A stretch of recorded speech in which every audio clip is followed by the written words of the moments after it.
Your legacy, all of it gone. The lawyer's voice echoed to the marble-floored boardroom of Sterling Ventures in downtown Austin.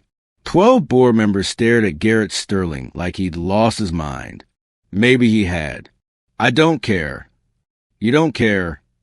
His CFO, Richard, stood abruptly. Garrett, we're talking about $4.2 billion. Your grandfather's empire. Everything you've built for 10 years. And you're willing to throw it away for a woman you met 3 days ago. Before we continue, please don't forget to subscribe. We got more amazing stories dropping tomorrow. Garrett's jaw tightened. Through the floor-to-ceiling windows, he could see downtown Austin spreading out below, a kingdom he'd ruled since he was 28, a kingdom he was about to walk away from.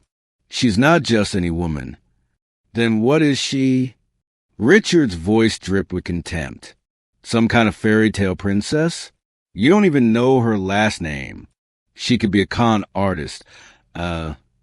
She's dying. The room went silent. What? His sister Monica whispered. She has 6 months. Maybe less. Garrett's voice cracked. Rare genetic disorder. No cure. No treatment. And the only experimental program that might give her a chance is in Switzerland. It costs $8 million. Her insurance won't cover it. She can't afford it. And he stopped, collected himself. I can, but only if I liquidate my personal assets, which means triggering the majority shareholder clause, which means the board can vote me out. So you're choosing her over Sterling Ventures. I'm choosing to save a life over protecting my bank account. Yes. Richard laughed, bitter, disbelieving. You've known her for 72 hours. This isn't love, Garrett. This is insanity. Maybe. Garrett grabbed his jacket. But 3 days ago, I was the richest empty shell in Austin. And then I met Jade. And for the first time in my entire life, I felt something real. Something that mattered more than quarterly earnings and Forbes covers. So yes, Richard, I'm walking away. I'm liquidating everything. I'm saving her life. And when she's gone, Monica asked quietly, when she dies anyway, what then? Garrett looked at his sister, the one person in this room who'd ever understood him. Then at least I'll know I tried. That I used my fortune for something that actually mattered. That for once in my privileged life, I put someone else first. He walked to the door. Richard's voice stopped him. If you leave this boardroom, we vote. Unanimous decision required to remove you. And Garrett, it's going to be unanimous. You'll be broke by tomorrow. I know. And you're okay with that? With losing everything. Garrett thought about Jade, her laugh in the Whole Foods produce section, her eyes when she told him about her diagnosis, the way she looked at him when he promised to help, like he was a miracle she'd stopped believing in. I'm not losing everything, he said quietly. I'm finally finding it. And then he walked out, leaving behind the empire, the fortune, the life he'd known, all for a woman he'd known for 3 days. The woman worth more than $4.2 billion. The woman he was about to risk everything to save. Garrett Sterling had been awake since 4:30 a.m., Peloton at 5, shower at 5:45, black coffee, no sugar at 6:15. Emails from Tokyo and London answered before the sun rose over downtown Austin. Another day in the life of Texas's youngest self-made billionaire, 38 years old, never married, no kids, no relationships that lasted longer than 6 months. Just work, success, and a hollow satisfaction that came from building something extraordinary. His therapist, back when he bothered with therapy, had called it emotional unavailability stemming from childhood abandonment issues. Garrett called it being realistic about what matters. At 6:47 a.m., he pulled into Whole Foods on Lamar Boulevard because his assistant had forgotten to stock his kitchen and he needed organic blueberries for his morning smoothie. First world problems for a first world titan. The store was nearly empty. Early morning shoppers. The serious ones. The ones who care about produce freshness and avoiding crowds. Garrett grabbed a basket and headed for produce. That's when he saw her. She stood in front of the organic strawberries, holding a container like it was made of gold, checking the price tag with an expression that broke something in Garrett's chest. Beautiful wasn't the right word. She was more than that, luminous, despite the obvious exhaustion in her face. Dark hair pulled back in a messy bun, yoga pants, and an oversized UT Austin hoodie. No makeup except what looked like yesterday's mascara she'd forgotten to wash off. And she was crying, silently, tears streaming down her face as she looked at a $6 container of strawberries, like it represented every impossible thing in the world. Then she put them back, grabbed the conventional ones instead, $3.99. Garrett didn't know why he did what he did next, didn't recognize the impulse, but he walked over, grabbed the organic strawberries, and placed them in her basket. You wanted those ones, he said. She looked up, startled, eyes red from crying. Green eyes, he noticed, the kind that looked like they held secrets. I what? The organic strawberries. You wanted them, so get them. I can't afford, she stopped, pride flashing across her face. That's none of your business. You're right. It's not. Garrett pulled out his wallet, handed her $100 bill. But life's too short to settle for the cheap strawberries when you want the good ones. She stared at the money like he'd just offered her a winning lottery ticket. I don't know you. I'm Garrett. Now you do. I'm not a charity case. I didn't think you were. Then why? Her voice cracked. Why would you do that? Because you look like you needed a miracle and I have more money than God, and maybe, just maybe, I want to be more than the empty suit who buys expensive blueberries at 6:47 a.m. But he didn't say that. Instead, because everyone deserves a good strawberries once in a while. She laughed and, bitter, broken, but real. I have stage 4 Langerhans cell histiocytosis. It's a rare disease where my immune system is basically eating me alive. No cure, no treatment. 6 months to live, maybe less. So thank you for the strawberries, stranger, but I don't think organic produce is going to save me. She said it matter-of-factly, like reciting the weather. But Garrett saw the devastation underneath, the exhaustion of fighting, the loneliness of dying. I'm sorry. Everyone is. Sorry doesn't change anything. She took the $100 bill, looked at it, then handed it back. I can't take this. But thank you for the gesture, for seeing me. Most people don't anymore. Why not? Because when you're dying, you become invisible. People don't know what to say, so they say nothing. Look away. Pretend you're not there. She smiled sadly. It's lonely, being a ghost while you're still breathing. Something about her words struck Garrett like lightning. This woman, this stranger, had just articulated the exact feeling he'd had for years. The loneliness of being surrounded by people who wanted something from you. The isolation of never being truly seen.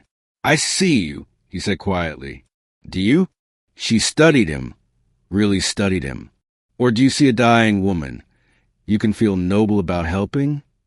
I see someone who wanted the organic strawberries but settled for the cheap ones. And I think that a metaphor for something bigger. Wow. Philosophy in Whole Foods at 6:47 a.m. What are you, some kind of guru? I'm a CEO who buys expensive blueberries and has no idea how to make small talk with beautiful women in the produce section. She blinked. You think I'm beautiful? I think you're the most real person I've encountered in years. They stood there in the produce section, early morning fluorescent light humming overhead, and something passed between them. Recognition, connection, the kind that couldn't be explained or rationalized. Jade, she said finally, My name is Jade Martinez. Garrett Sterling. Her eyes widened. Wait, Sterling? As in Sterling Ventures? The tech billionaire? That's me. Oh! She laughed again, genuine this time. Well, this is embarrassing. I just turned down money from a billionaire. That's probably stupid, right? It's proud. There's a difference. Pride doesn't pay medical bills. How much do you need? The question came out before he could stop it. Jade's face shuddered. I need to go. Wait. Thank you for the conversation, Mr. Sterling. It was nice to feel human for 5 minutes. She walked away, leaving her basket, complete with the cheap strawberries abandoned in the aisle. Garrett stood there, holding his organic blueberries, feeling like he'd just lost something he'd never had. His phone buzzed. His assistant, board meeting at 8. Don't be late. Garrett looked at Jade's abandoned basket, made a decision that would change everything. He grabbed it, added the organic strawberries, and went to find her.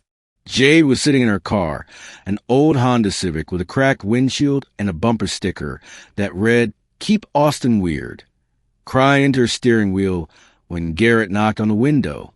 She jumped, then rolled down the window. Are you following me? Yes. No point lying. You forgot your groceries.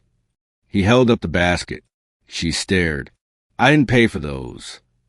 I did. Consider it a gift from one stranger to another. Garrett, have coffee with me. What? Coffee. There's a place down the street. Mozart's. Right on the lake. Best coffee in Austin. Have coffee with me.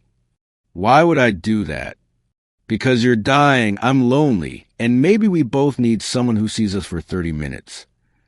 It was the most honest thing Garrett had said to anyone in years. Jade studied him through the open window. You're serious. Completely. I look terrible.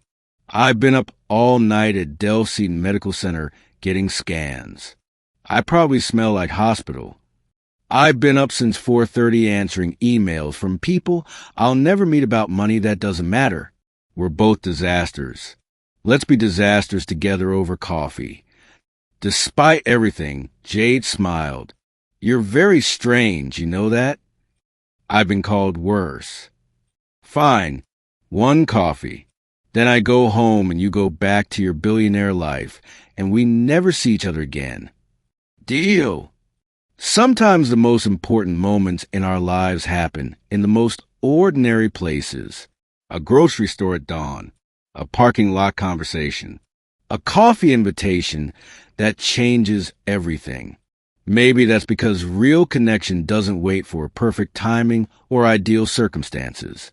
It just happens, raw and unexpected, when two people finally stop performing and start being honest. If you ever met someone who saw through your walls in minutes, who made you feel less alone just by existing, then maybe you understand why Garrett's walking away from his boardroom right now. Why some connections matter more than common sense ever will. They sat at Mozart's Coffee Roasters on Lake Austin, watching the sunrise paint the water gold. Jade ordered a latte. Garrett ordered black coffee and paid before she could protest. So, she said, wrapping her hands around the warm cup, why is a billionaire buying coffee for a dying woman at 7 a.m. on a Thursday? Because I saw you crying over strawberries and I couldn't walk away. Most people would have. I'm not most people. No, she agreed. You're Garrett Sterling. I Googled you in the parking lot. Forbes 30 under 30. Self-made billionaire by 30. Tech empire. Dated supermodels. You're kind of a big deal. That's what the magazines say. And what do you say? Garrett looked out at the lake. I say I built an empire and forgot to build a life. I say I'm 38 and I've never been in love. I say I wake up every morning in a penthouse that costs $12 million and I feel absolutely nothing. Jade was quiet for a long moment. That's the saddest thing I've ever heard. Your turn. What's your story? You mean beside the dying part? Besides that, she sighed. 29 years old. Artist. Well, was an artist. Used to paint murals around Austin. Big, colorful things on the side of buildings. Made enough to survive. Barely. No family. Mom died when I was 12. Dad wasn't in the picture. Bounced around foster care until I aged out. No one. It's just me, which makes the dying part easier, I guess. No one to devastate. No one to leave behind. She said it like she believed it, but her eyes told a different story. What about the experimental treatment? You mentioned Swiss something. How did you? She stopped. You researched my disease. I made some calls after you left. My company has connections in biotech. There's a program in Zurich. Experimental gene therapy. Success rate is about 40%, but it's a chance. $8 million chance. Which I don't have. Which no one has unless they're, well, you. I could. No. Her voice was firm. Garrett, I appreciate the coffee. The strawberries. This conversation. But I'm not your charity project. I'm not some dying girl you rescue to feel better about your empty billionaire life.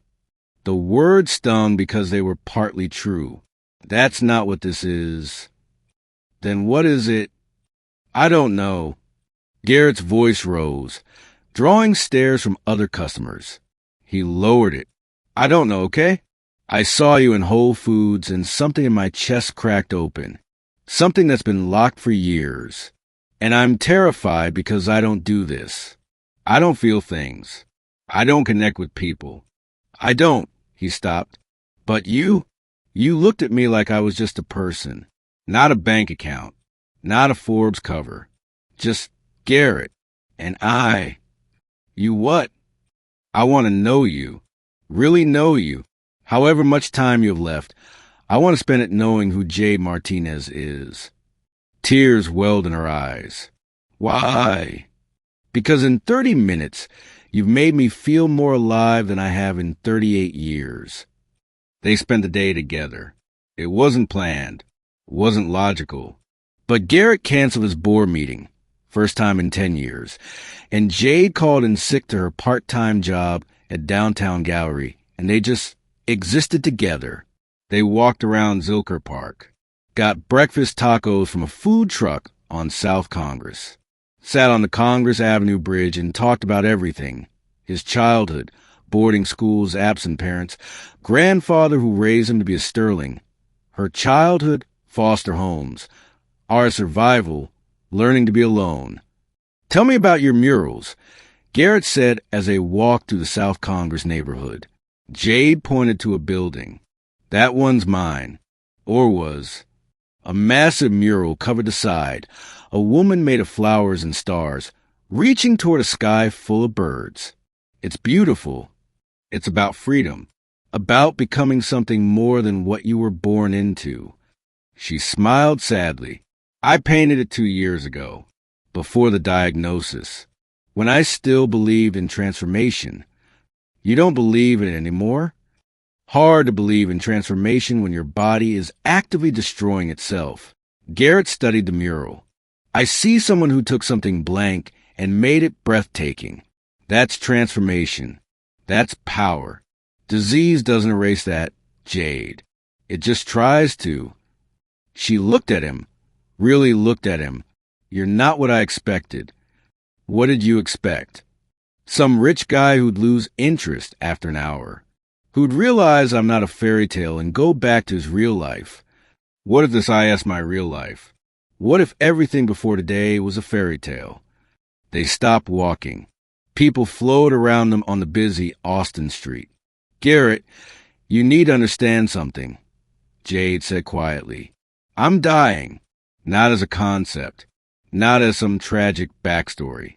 Actually dying. In 6 months, I'll probably be gone. And you're at the beginning of everything. Building empires. Living your life. You don't want to tie yourself to someone with an expiration date. What if I do? Then you're insane. Probably. He took her hand. First physical contact beyond the coffee handoff. Jade, I've spent my entire life doing the smart thing, the strategic thing, building wealth, protecting assets, making decisions based on ROI. And I'm miserable. Completely, utterly miserable. Then I meet you. And for the first time, I want to do something that makes no sense. Something reckless and stupid and absolutely right. Which is get to know you, really know you, however long we have. That's the dumbest thing I've ever heard. I know. You'll regret it. Maybe, but I'll regret not trying more. Jade squeezed his hand. One day, that's all I'm promising. Because tomorrow I have chemo, and next week I might be too sick to leave bed, and next month I might not remember my own name. So if you want to know me, Garrett Sterling, you get today. Just today. Then let's make it count. That evening, they ended up at Garrett's penthouse in the Austonian, the tallest building in Austin, all glass and luxury, and the kind of view that usually impress people. Jade just looked sad. This is where you live? Yes. It's beautiful and completely empty. She walked through the space. Designer furniture that had never been sat on, or on the walls chosen by a decorator, a kitchen that looked unused. There's no you here, Garrett. No photos, no personal items, no mess. It's like a hotel. I'm not home much. That's not an excuse. That's a symptom. She turned to face him. You're just as lost as I am. You just hide it better. The observation hit like a punch. Maybe, definitely. She walked to the floor-to-ceiling windows, looked out at Austin spreading below. You know what I think? I think you built all of this, the company, the fortune, the success, trying to prove something to a grandfather who's probably never going to be proud enough. And along the way, you forgot to build anything real. That's not fair. You don't know me. Don't I? She turned back. Garrett, I've been alone my whole life. I can spot loneliness from a mile away. And you? You're drowning in it. You just disguise it as success. The truth of her words cracked something open in him. My grandfather raised me after my parents died in a car accident when I was 8, he said quietly. He taught me that emotions were weakness, that caring about people made you vulnerable, that the only thing that mattered was building something that lasted. So I did. I built Sterling Ventures into a $4 billion empire. And he died last year without ever telling me he was proud, without ever saying he loved me. Just died. And I realized I'd spent 30 years trying to earn something he was never going to give. Jade walked over to him, put her hand on his chest, over his heart. He was wrong. Was he? Yes, because emotions aren't weakness. They're what make us human. They're what make life worth living. Her eyes filled with tears. I'm dying, Garrett. And the only thing I regret, the only thing, is that I spent so much time alone, protecting myself, refusing to let people in because I was scared they'd leave. Well, guess what? Everyone leaves eventually.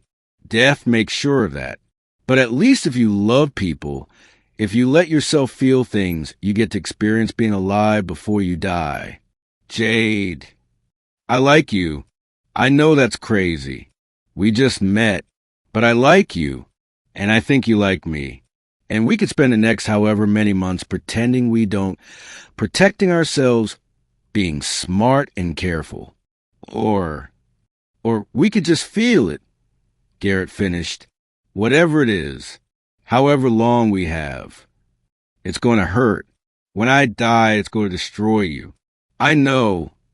And you're okay with that? I'd rather be destroyed by loving you than empty from never trying. She kissed him then.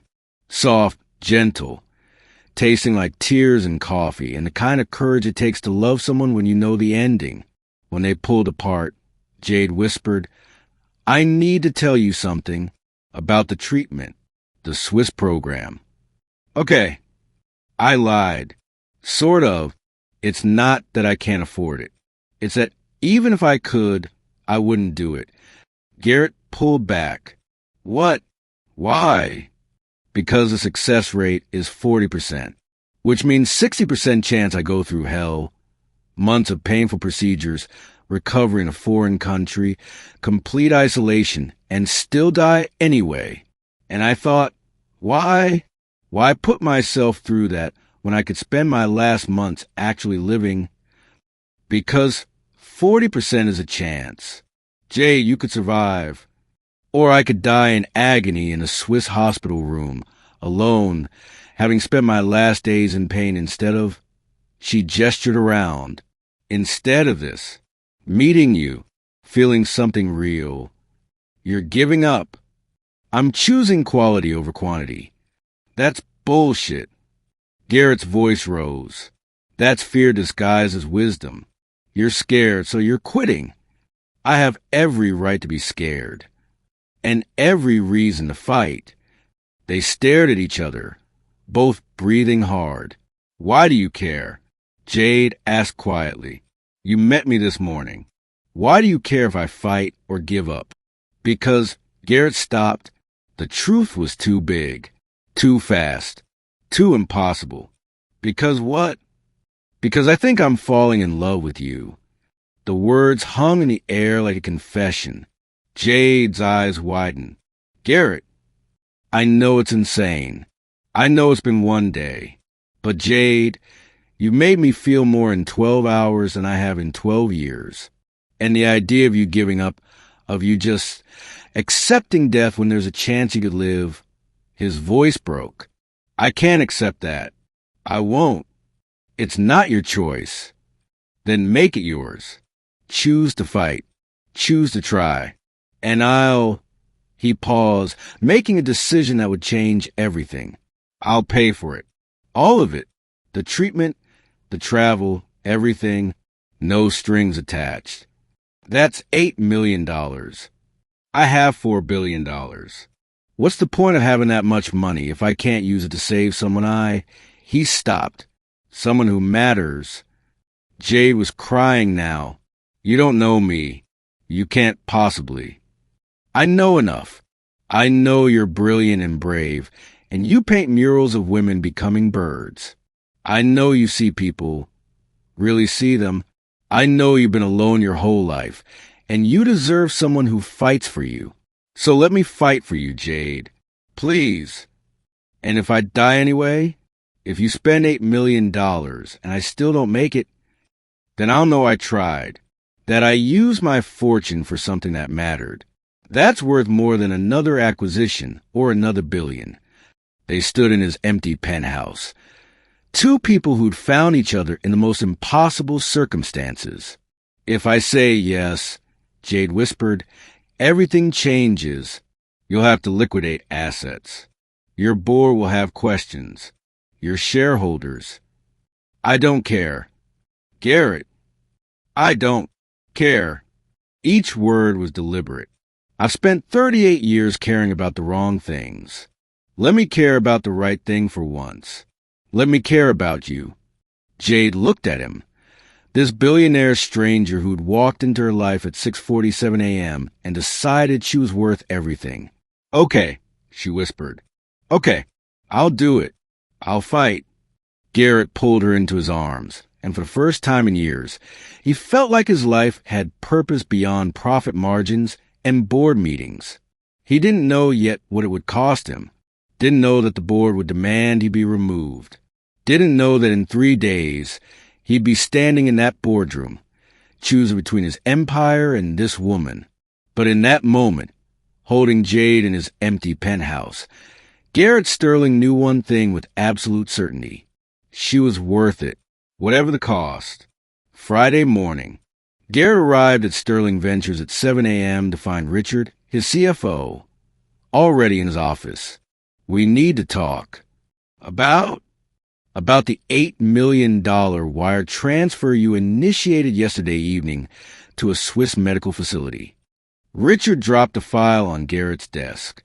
Care to explain? Garrett's stomach dropped. That's my personal account, not company funds.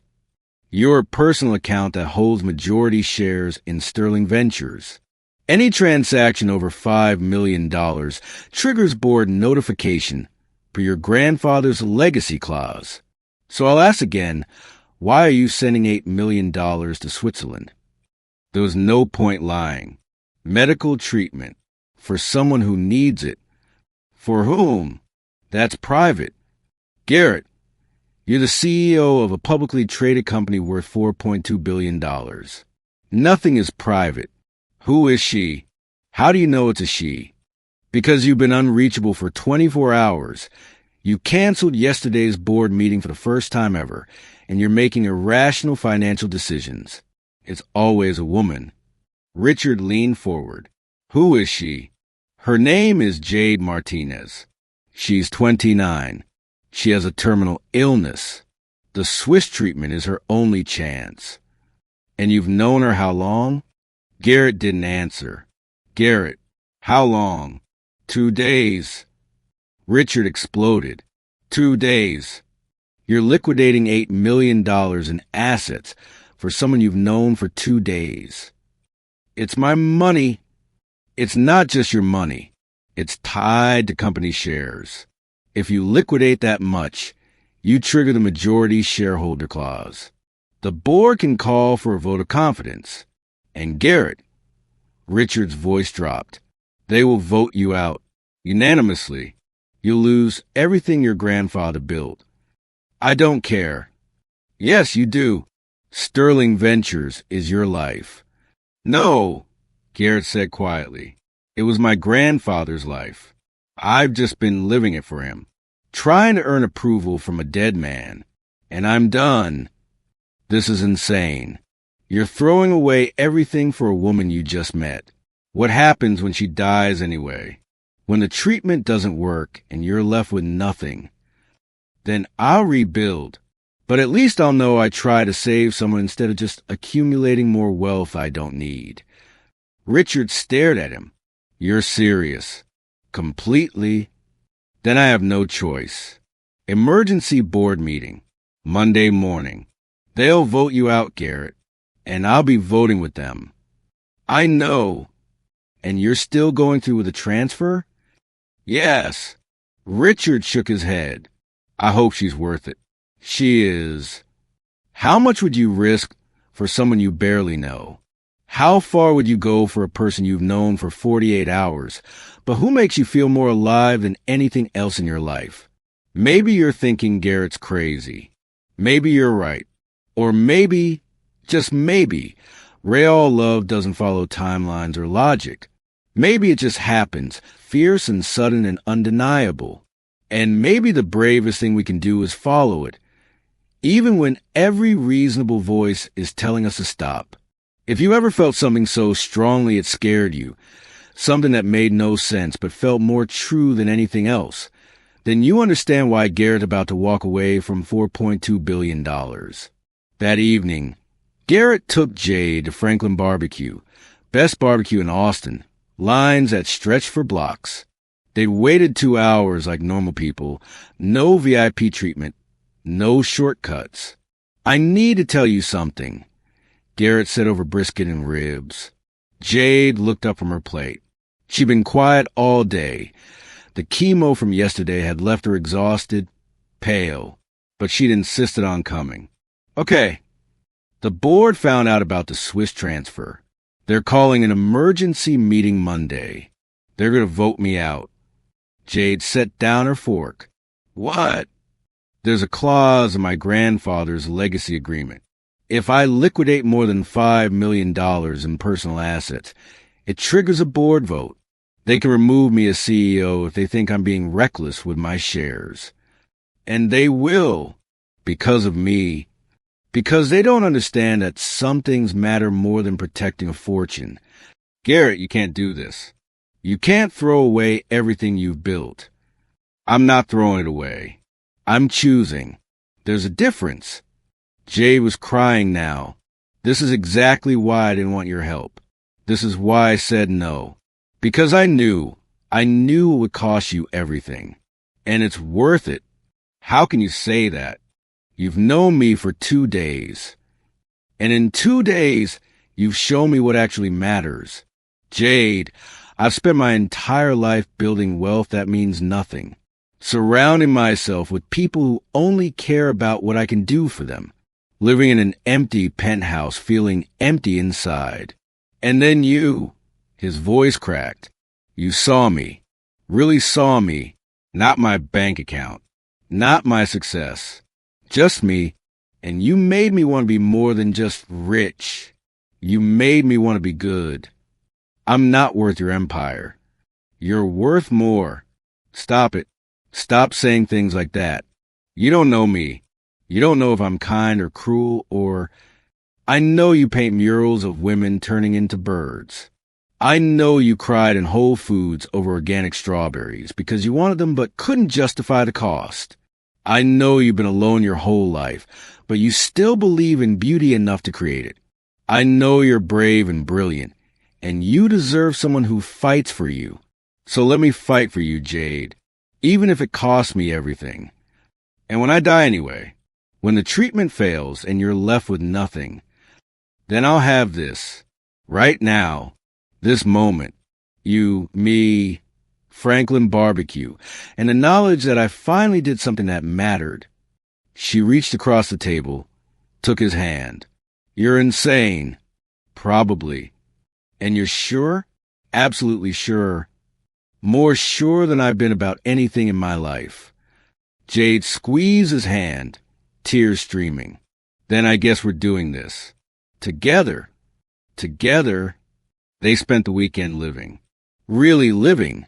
Not the Instagram version, not the carefully curated existence Garrett had perfected, but real, messy, beautiful life. Saturday morning, they got breakfast tacos from Veracruz, all natural on Manor Road. Sat on the curb eating them like regular people. Tell me something no one knows. Jade said, I'm terrified of failure. Have been since I was 8. Since my parents died and my grandfather told me I had to be perfect or I'd end up like them, reckless, careless, dead. That's horrible. That's the Sterling legacy. Perfection or nothing. Well, I think you're perfectly imperfect, and that's better. Saturday afternoon, they went to Barton Springs pool. Jade in a bikini that showed how thin she'd become. Garrett in swim trunks, both of them ignoring the stares. I used to swim here as a kid, Jade said, floating on her back in the cold spring water. Foster home was nearby. I'd sneak out and come here. Pretend I was somewhere else. Someone else. Who did you want to be? Someone with a family. Someone who belonged somewhere. She looked at him. Stupid, right? Not stupid. Human. Saturday night. They went to the Continental Club and listened to live music. Jade danced despite being exhausted. Garrett, who never danced with her. You're a terrible dancer, she laughed. I'm a billionaire. I don't have to be good at everything. Fair point. Sunday morning, they drove to Hamilton Pool, a natural swimming hole outside Austin. The water was emerald green, the limestone overhang creating a cathedral of stone and light. It's beautiful, Jade whispered. Like you, smooth. I try. They swam. They talked. They existed in a space outside time, outside sickness, outside boardrooms and terminal diagnoses. And Sunday night, back at Garrett's penthouse, they made love. Slow, gentle, reverent. Like they were memorizing each other. Like they knew this was both a beginning and an ending. Afterwards, lying in his bed with Austin lights glittering below, Jade said, Whatever happens Monday, I want you to know something. What? These 3 days have been the best of my life. Better than any painting I ever made. Better than any moment before the diagnosis. Because you made me feel seen, valued, loved. And her voice broke. I love you too. I know it's crazy, but I do. Garrett pulled her closer. Not crazy. Just fast. Is there a difference when you're dying? Maybe not. They fell asleep like that. Two people who'd found each other in the most impossible circumstances, holding on like they could stop time through sheer force of will. Tomorrow, everything would change. But tonight, they had this, and it was enough. The boardroom of Sterling Ventures was packed. 12 board members, 7 senior executives, and 2 lawyers representing the Sterling Family Trust. Garrett arrived at 8:55 a.m. Jade had wanted to come, but he'd insisted she rest. The chemo had been brutal. Glad you could make it, Richard said coldly. Monica, Garrett's sister, squeezed his arm. Are you sure about this? Completely. Okay, then I'm with you. Monica, you'll lose your position too. I don't care. You're my brother. And for the first time in your life, you're doing something that actually matters. I'm not letting you face this alone. The meeting began at 9 a.m. sharp. Richard presented the case. Garrett had liquidated $8 million in assets for a woman he'd known for 3 days. This demonstrated poor judgment, reckless behavior, and potential mental instability. The board had a fiduciary duty to shareholders to remove him as CEO. This isn't personal, Richard said. This is business. And Garrett has shown he's no longer capable of separating the two. I'd like to respond, Garrett said. The floor is yours. Garrett stood, looked at each board member. You're right. This is personal. For the first time in my career, I'm making a decision based on what matters to me as a human being, not what benefits the company. And yes, that's terrifying for a board that spent 10 years watching me prioritize profit over everything else. This isn't about profit. One board member started. It's exactly about profit. You're worried I'm becoming unreliable, emotional, that I'll start making decisions based on feelings instead of data. And you know what? You're right. I am becoming emotional because I met someone who reminded me that money without meaning is just numbers in an account. That success without connection is just emptiness with a better view. That's a lovely sentiment, James Whitmore said. But it doesn't change the fact that you're risking shareholder value for a personal relationship. I'm risking my personal assets, not company funds. There's a difference. Not when your assets are majority shares. If you continue down this path, liquidating funds, making reckless decisions, you destabilize the entire company. Or I show that Sterling Ventures is more than just a profit machine, that we care about people, that we use our resources for good. We're not a charity, Garrett. Maybe we should be. Maybe that's what's been missing. A purpose beyond accumulation. The room erupted in arguments. Richard called for order. Enough. Let's vote. All in favor of removing Garrett Sterling as CEO, effective immediately. Hands went up, one by one. Richard, James, Patricia, every board member except Monica. 11-1. The motion passes, Richard said quietly. Garrett, you're no longer CEO of Sterling Ventures. Effective immediately, I assume the position of acting CEO until a permanent replacement is found. Garrett nodded. He'd known this was coming, had prepared for it, but it still hurt, watching everything his grandfather built slip away. One more thing, Garrett said. I'm selling all my shares. Immediately. I want nothing to do with a company that values profit over humanity. Garrett, if you sell, you'll have nothing. I'll have enough. And that's more than I had 3 days ago. He walked out of the boardroom for the last time, Monica following. What now? She asked. Now I go tell Jade we're going to Switzerland. And I figure out who Garrett Sterling is when he's not a CEO. The clinic in Zurich was everything sterile and modern. Jade had been there for 12 weeks.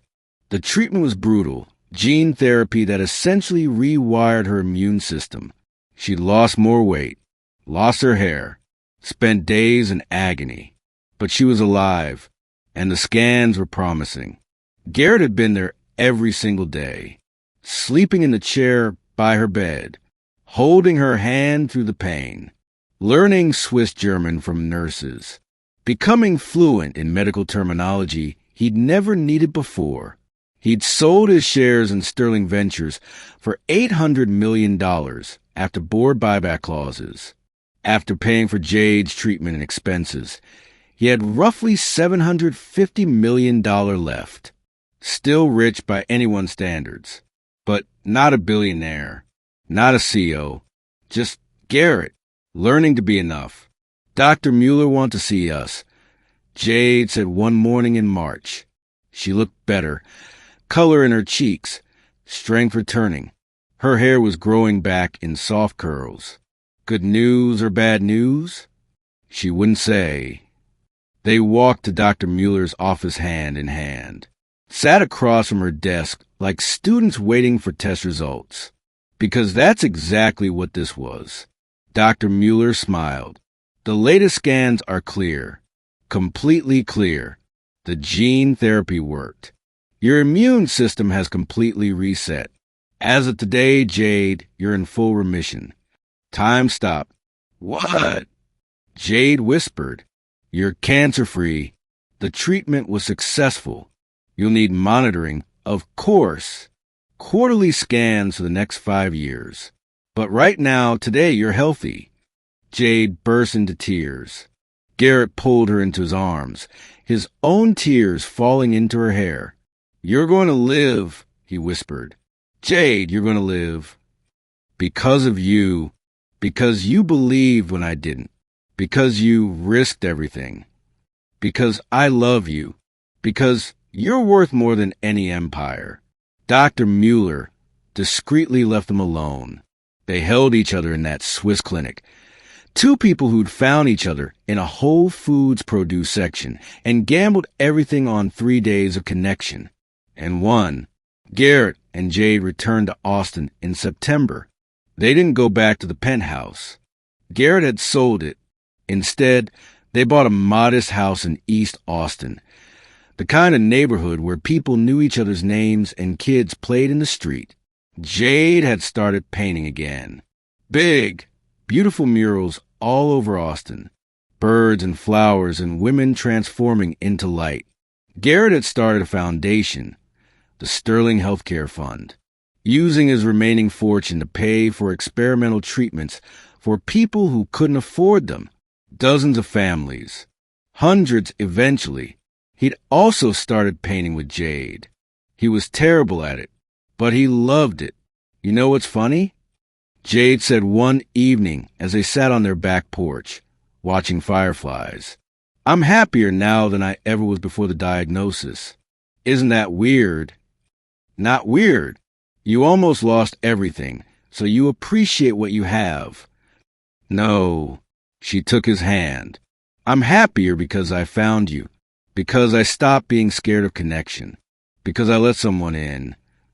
Best decision you ever made. Second best. Best decision was those organic strawberries. He laughed, pulled her close. Marry me. She pulled back. What? Marry me. I know we've only known each other 9 months, which is still insane by most standards. But Jade, you're my person. You're the reason I wake up. The reason I believe in something more than balance sheets. So marry me. Please. She was crying again. Happy tears this time. You really want to marry a formerly dying artist with no family and a questionable past? I want to marry the woman who taught me what actually matters, who showed me that love is braver than fear, who makes every day better just by existing. So yes, I really want to marry you. Then yes, I'll marry you. He kissed her on their back porch in East Austin, fireflies dancing around them like blessings. And somewhere in the universe, 3 days stretched into forever, Sometimes the bravest thing we can do is risk everything for something that makes no logical sense. Sometimes the smartest investment isn't in stocks or real estate or corporate empires. It's in love, in connection, in the wild gamble of opening your heart to another human being. Garrett lost $4.2 billion, but he gained something worth infinitely more, a life that actually mattered, a love that transformed him, a purpose that went deeper than profit margins. If this story reminded you that wealth means nothing without someone to share it with, that success is hollow without connection, that the best things in life are often the riskiest, then maybe you're exactly the kind of person who understands why Garrett walked away from that boardroom. Why some gambles are worth taking. Why love, real love, is always the smartest bet we'll ever make. They got married at Zilker Park. Small ceremony, just friends and some of the families from the Sterling Healthcare Fund. No fancy venue. No expensive dress. Just Jade in a simple white sundress she bought at a thrift store, Garrett in jeans and a button-down, and vows they wrote themselves. "I promise I'll always choose you," Garrett said. "Over money, over status, over anything that tries to pull us apart. You taught me what matters, and I will never forget that lesson. I promise to keep fighting," Jade said. "For life, for love, for us. You gave me a second chance, and I promise not to waste a single moment of it." They were married under the Texas sun, surrounded by people whose lives they touched, whose stories have been rewritten by courage and compassion. Richard had sent a card. "Congratulations. I was wrong about everything. R." Monica was Jade's maid of honor. She quit Sterling Ventures too, started her own ethical investment firm. Turns out, Garrett isn't the only Sterling who needed to remember what matters. After the ceremony, they drove to Whole Foods on Lamar Boulevard, walked to the produce section, stood in front of the organic strawberries. "This is where it started," Jade said softly. "Best strawberries I never bought. Want to buy them now?" "Actually," Garrett said, "I have a better idea." He grabbed a basket, started filling it. Not just strawberries, organic blueberries, expensive cheeses, fancy chocolate, everything she'd looked at longingly that first morning. "Garrett, what are you doing?" "Living, really living, with you, for however long we have, whether that's 50 years or 5 days. I'm choosing to live every moment like it matters, because it does. You taught me that." Jade laughed, grabbed her own basket, started filling it. "You know this is financially irresponsible, right? We're not billionaires anymore." "No, we're something better. We're happy." They left Whole Foods with bags of groceries they didn't need, faces full of joy, walking toward their modest car parked in a regular spot. No private jets, no penthouse, no empire. Just two people who'd met in a grocery store, gambled everything on 3 days of connection, and won something infinitely more valuable than wealth. They'd won each other, and that was everything. Thank you so much for watching today's story. I really appreciate you being here. If you enjoyed it, please subscribe, because we've got even more incredible stories coming your way tomorrow. Trust me, you don't want to miss what's next.